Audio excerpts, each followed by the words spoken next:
বাংলাদেশ থেকে খুব সহজেই ভ্রমণ করা যায় এমন একটি দেশ হলো থাইল্যান্ড। দক্ষিণ পূর্ব এশিয়ায় অবস্থিত এই দেশটি। থাইল্যান্ড একমাত্র দক্ষিণ পূর্ব এশিয়ার একটি দেশ যুদ্ধ চলাকালীন সময় ব্যতীত কখনো কোনো ইউরোপীয় বা বিদেশি শক্তির নিয়ন্ত্রণে ছিল না এই দেশ।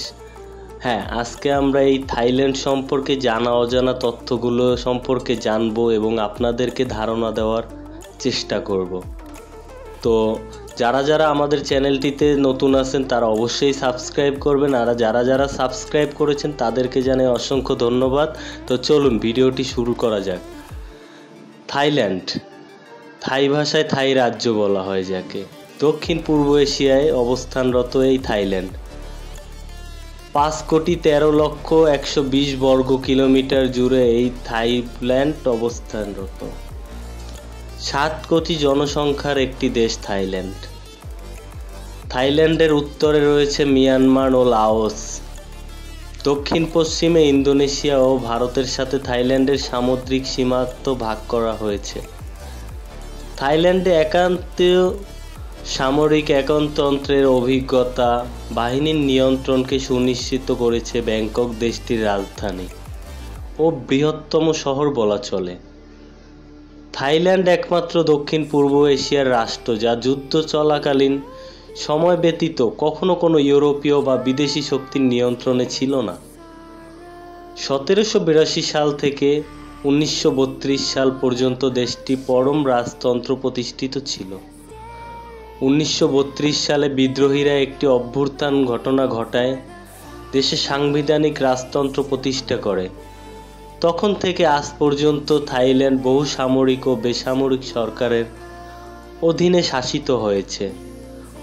1939 সাল হয়, তবে 1940-এর দশকের শেষ দিকে আবারও একে শ্যামদেশ নামে ডাকা হতো।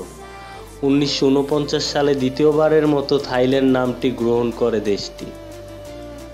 থাইল্যান্ডের মধ্যভাগে রয়েছে একটি বিস্তীর্ণ উর্বর সমভূমি।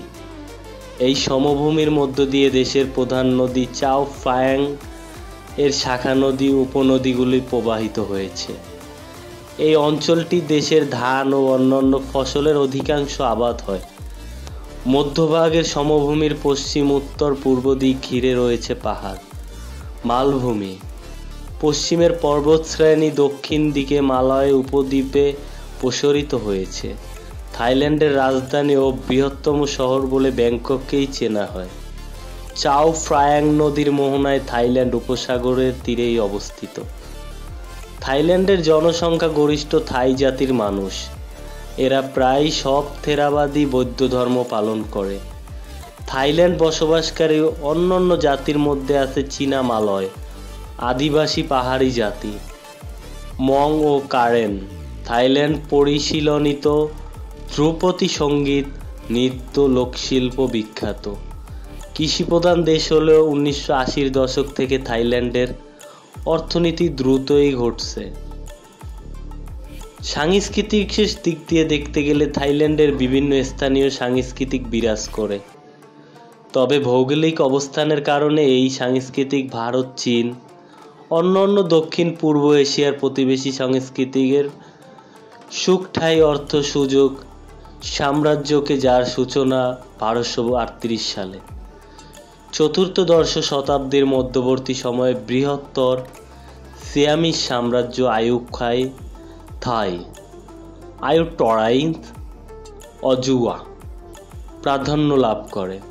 1431 সালে সিয়ামিজ সৈন্য কর্তৃক আঙ্কোর লঙ্ঘনের পর আঙ্কোরের অনেক হিন্দু প্রথা, আচার অনুষ্ঠান সিয়ামের সাংস্কৃতিক অংশ হয়ে ওঠে।